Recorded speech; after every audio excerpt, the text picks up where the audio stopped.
전문가는 다 때려잡고 싶은 전문가 채널. 오늘은 국내 피트니스 업계에 제가 궁금한 게 있어가지고 관련해서 얘기해 주실 수 있는 분을 한번 모셔봤습니다. 안녕하세요. 네, 안녕하세요. 제가 바디빌더나 이런 트레이너 분들 최근 SNS를 많이 접하게 되면서 그 사람들의 SNS를 하는 방식, 영업 방식인 것 같은데 이게 자산관리사의 그것과 굉장히 유사하다는 느낌을 받았어요. 그죠? 그래서 궁금해서 이와 관련해 답해 줄 수 있으실 분을 제가 오늘 모셔봤습니다. 간단하게 어떤 분인지 소개해 주실 수 있나요? 네, 안녕하세요. 저는 어릴 때부터 운동선수 생활을 하다가 지금 피트니스 업계 쪽에서 일하게 된 지는 2년 정도 되었고요. 그리고 지금 여러분들이 궁금해하실 PT 선생님들은 어떻게 만들어지고, 어떻게 키워지고, 어떻게 돈을 벌기 시작하는가에 아, 대해서 말씀을 드리러 나왔습니다. 네. 먼저 자산관리사 영업 방식 그 SNS 활동을 얘기해 보면 이건 저는 키워드를 허세라고 잡고 있는데 이게 나는 되게 돈이 많아 돈을 잘 벌어 엄청 열심히 일한다 그러니 나에게 일을 맡겨줘 그리고 이게 아예 밈으로 승화가 돼서 자산관리사 SNS 하면 어떤 모습이다 전형적인 모습이 있잖아요. 근데 네. 제가 이거는 잘 아는 게 예전에도 한번 이걸 취재를 했었고 또 음, 최근에 이 주제로 유튜브나 다양한 콘텐츠로 그런 자산관리사 SNS에 허실을 꼬집는 것들이 엄청 많다 보니까 이제 모두가 알고 있잖아요. 자산관리사 지인이 되면은 갑자기 게으른 놈이 막 아침에 일어나고 막 우리 모두는 막 상을 타고.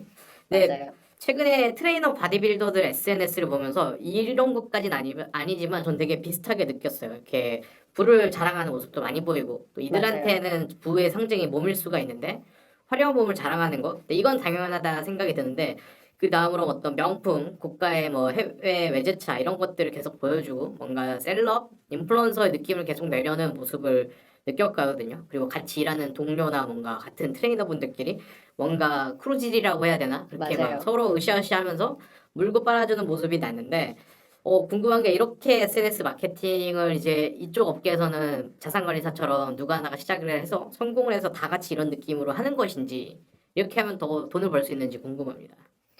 일단 뭐 이미 여러분이 유튜브를 켜면 요새 다 헐벗고 있는 사람들은 다 바디 프로필 사진들을 올리잖아요. 네네. 그냥 그런 사람들을 보면 여러분이 어떤 생각이 드는지 궁금한데 그 어떤 생각이 드세요? 몸이 좋다. 몸이 좋다.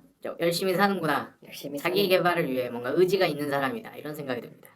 그죠? 근데 이제 그런 게 뭔가 이 사람의 영업이나 이런 거랑 이제 연계가 되면 거기서 지금 말씀하신 이런 허세가 들어가기 시작해요. 어떤 것들이 제일 주냐면 좋은 차를 타고 다닌다든지 음, 왜 뭐 피트니스 뭐 그 퍼스널 트레이너가 아무리 잘 벌어서 저런 차를 돌릴 수 있나라는 생각이 들 정도의 좋은 차와 막 엄청난 명품들 꼭 밑에 적어놔요. 태그 회원님이 사주셨습니다 이런 거 적어놓는단 말이에요.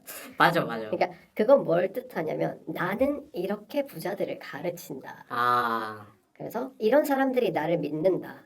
그럼 너네는 안 믿을 이유가 없지 않냐. 너보다 성공한 사람이 날 믿으니까 너도 맡겨야 된다. 의심 없이 그런 느낌이군요. 네, 자산관리사가 똑같이 몇백억 자산가가 지금 저와 함께 이렇게 움직이면서 이런 후기를 보내고 있습니다 하는 거랑 똑같은 거예요.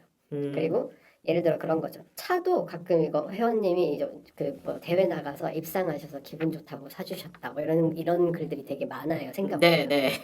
그러니까 똑같은 것 같아요. 그냥 그런 부분들에서 정말 똑같이 움직이는 것 같고 마케팅적으로는 그게 실제로 도움이 돼요. 그리고 실제로 그런 PT 트레이너들한테 SNS 대응 예절을 가르쳐요. 선배 음, 트레이너들이. 뭐라고 가르치냐면 절대 예의 있게 행동하지 말아라고 가르쳐요. 아, 그래요? 네. 그러니까 저 새끼들은 다 쓰레기고 네, 그리고 저런 양아치들한테 배워서 뭐 맞는다 이런 네. 것들부터 시작해서 대응 예절들이 있어요. 어, 그들이 하는. 그리고 절대 스케줄이 빠듯한데 어떻게든 끼워 맞추는 느낌으로 가는 거지. 널널하니까 언제든 맞춰 드리겠습니다 하는 사람이 잘 없어요. 네. 오히려 이쪽에서 진짜 자기 몸을 잘 키우고 그리고 정말 잘 가르치고 정말 그런 식으로 유명해진 사람들은 오히려 되게 겸손하고 예의 네. 있는데 SNS에 그 SNS를 통해서 뜬 PT 트레이너들을 보면 전혀 그렇지가 않다는 거죠. 음, 음. 그래서 왜 그렇게 건방지게 행동하는지, 그리고 네. 건방지게 행동하는데 회원들은 왜 이렇게 많은지, 실제로 많은지, 전 되게 궁금해서 찾아봤거든요. 근데 그렇게 맨날 유튜브 켜고 놀 시간이 있다는 거는 그 시간에 회원이 없다는 거잖아요. 네. 그러면 쟤네는 왜 돈이 많다고 하고 왜 회원이 많아서 다른 애는 못 받는다고 하고 대체 왜 그러는 거지? 그리고 맨날 보면 친구 카페 개업해서 가서 커피 한 잔 빨면서 사진 하나 올리고 음, 돈을 많이 벌면 그럴 시간이 없어요. 자산 관리사도 똑같아요. 네. 주식을 계속 돌려서 내가 돈 벌면 그 시간에 내가 움직일 틈이 없는 게 맞잖아요. 근데 늘 그 시간에 SNS를 하고 있어. 너무 신기하지 않아요? 음, 그러니까 저는 그게 너무 신기해요, 아직도. 음. 그러면 이렇게 SNS로 자기를 어필하는 거를 하게 되면은 이게 결국 더 많은 회원을 유치할 수 있다는 건가요? 사람들이 많이 속나요, 그렇게? 많이 속고 거기서 저도 예전에 그랬지만 PT를 처음 받는 사람의 입장으로 우리가 돌아간다고 했을 때 어떻게 시작하는지 모르잖아요. 네. 헬스장에서 쭈뼛거리면서 저 PT를 받아보려고 막 이러면 진짜 용팔을 저 얼마까지 알아보고 아, 오셨어요 하는 게 그때 당시였으니까 네. 이제 막 SNS나 이런 거 통해서 그리고 이미 바디 프로필 찍고 한 그런 사람들을 통해서 잠깐 받으셔도 됩니다. 네. 이거를 우리는 알아볼 수밖에 없는 거죠. 근데 그게 제일 쉬운 방법은 눈앞에 이걸 하고 언제든 문의 주세요. 라고 적어놓은 사람들이 편하니까 네. 거기 연락을 해서 뭐 거리가 가깝거나 아니면 맞출 수 있으면 맞추는 형태로 이제 시작을 하게 되는 거죠. 그리고 그런 사람들이 신기하게 비싸요. 우리가 이 업계에서 PT 가격을 어느 정도 입상 경력이 있고 그리고 관련해서 트레이너 자격증을 보유한 사람들한테 회당 6만 6천 원 정도가 어떻게 보면 시간당이란 거죠, 회당이. 네, 한 1회에 45분에서 50분 정도를 네. 잡는데 이 회당 6만 6천 원 정도가 거의 국룰이라고 보시면 돼요. 거기서 이제 경력이 더 낮거나 20대 트레이너 같은 경우는 그거보다 비용이 더 낮고 네. 그 다음에 뭐 관장님급 정도가 되거나 아니면 어떤 큰 헬스장의 팀장급이 되면 한 8만 원에서 12만 원 이렇게까지 되는데 네. SNS에서 그렇게 막 여러분이 아는 유명한 트레이너 유명하다기보다 막 이렇게 관종 트레이너들 같은 경우는 네. 20대 뭐 많아야 20대 후반, 30대 초반 이런 거에 경력도 뭐 시험 나가서 우승한 경력이 많지도 않아요. 그것도 돈 내면 우승할 수 있는 대회 네. 정도라든지 이런 뭐 되게 하찮은 대회 우승 경력만 가지고 금액을 20만 원, 30만 원까지도 받아요. 어, 그냥 자기 팔로워가 많고 그 돈 내고 님이 안 받으면 나는 그 돈 내고 받을 사람 거기 채우면 됨이라고 영업을 하거든요. 네. 그러니까 확실히 거기에서 이 사람들은 한 사람을 30만 원에 잡아버리면 다른 사람들이 4명 가르칠 걸 한 사람 잡는 거랑 똑같잖아요. 네. 그러면 그 시간에 한 명을 더 채우냐? 놀아요. 아, 플렉스를 하고 다니는 겁니다. 음.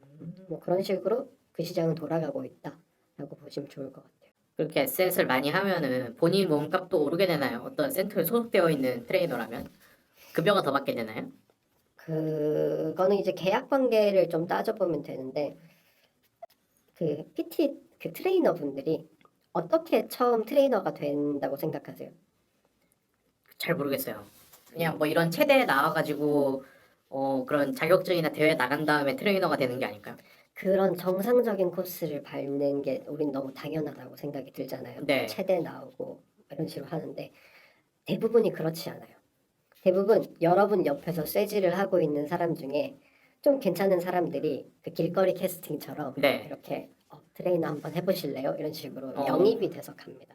그러니까 대부분의 트레이너들은 여러분이랑 같이 운동하던 옆자리 사람들인 어, 경우가 많아요. 네. 대부분 여러분이 지금 PT 받고 있는 선생님한테 어떻게 처음 시작했어요? 라고 물어보면 진짜 60% 이상 저도 회원이었는데 아, 진짜요? 네, 그 팀장님이 오셔가지고 너무 지금 운동도 다 잘 잡아놓으셨고 하셨으니까 이 트레이너 한번 도전해 보시겠냐? 이게 또 되게 보이는 것보다 돈을 잘 버는 직업이다. 이러면서 이제 꼬시는 거죠. 대부분 이제 그렇게 시작을 하다 보니까 마케팅하는 방법도 여기서 어떻게 좀 정형화된 포맷들이 있는 것 같습니다. 네, 그렇게 했을 때 모두가 그렇다라고 저는 말은 하진 못하지만 그걸로 굉장히 많은 인기를 끌고 있는 사람들의 경우에는 확실히 그 SNS를 끊지 못하는 이유가 있는 것 같아요.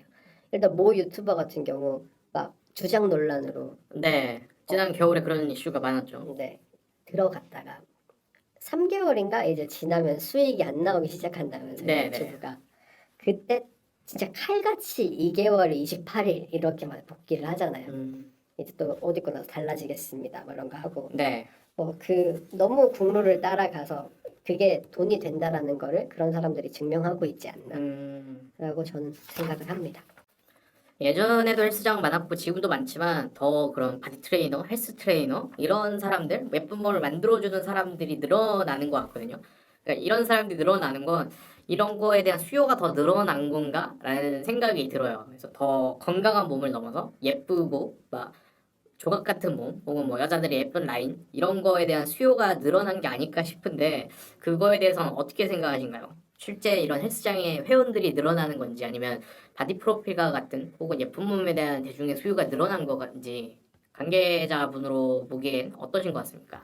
저희가 실제로 그 고객들을 만나고 저희도 헬스 또는 운동을 하는 커뮤니티를 계속 만들면서 느끼는 거지만 예전보다 확실히 진입 장벽이 낮아진 건 사실이에요. 어떤 진입 장벽이요? 이런 트레이너가 되는 거예요? 아니요, 내 몸을 만든다라는 음, 그 심리적 진입 장벽이 네. 예전보다 확실히 낮아진 건 맞아요. 옛날에는 바디 프로필을 한번 찍기 위해서 막 겁을 주는 사람들이 엄청나게 아, 많았거든요. 야, 너 식단도 해야 되고 이것도 운동도 매일매일 해야 되고 할 수 있어? 그런데 대부분이 이걸 지키지 못하고 바디 프로필도 못 찍고 이게 반복이 되니까 이제 사람들이 보기엔 아 이게 진짜 어려운 거구나 라고 했었다면 이제 우리 코 선생님한테 작년에 호되게 당했잖아요. 그러면 사람들이 집에 있고 다른 사람 못 만나는 시간이 아, 많아지는 코로나. 네, 코 선생 네. 한테 호되게 한번 이제 혼쭐이 나면서 그럴 시간들이 많아진 것 같아요. 좀 더 운동에 집중할 수 있는 시간도 늘고 밖에서 술도 잘 못 마시고 이러는 시간에 이제 뭐 하지? 한데 점점 막 프로필 찍은 사람들은 많아지고 인스타 들어가면 다 헐벗고 있고 맞아요. 그냥 보니까 어씨 걔나 저나 다 하네? 나도 해야지 이렇게 되면서 그 연락들이 엄청 많아지는 거죠. 그러면 사실 성공률은 비슷해요. 그때랑 똑같아요. 네. 근데 단지 그 전체 모수가 커진 차이가 거죠. 커졌군요. 네. 예를 들어 옛날에는 한 5만 명이 도전을 해서 500명이 성공을 했다면 지금 50만 명이 도전을 해서 5천 명이 성공을 하는 구조가 된 거죠. 확실히 수요가 늘어나니까 이런 트레이너 이런 사람들도 훨씬 늘어나고 그에 따라서 그 안에서 돋보이려고 SNS를 비롯한 여러 영업 방식을 하게 되는 걸로 볼 수도 있겠네요. 네.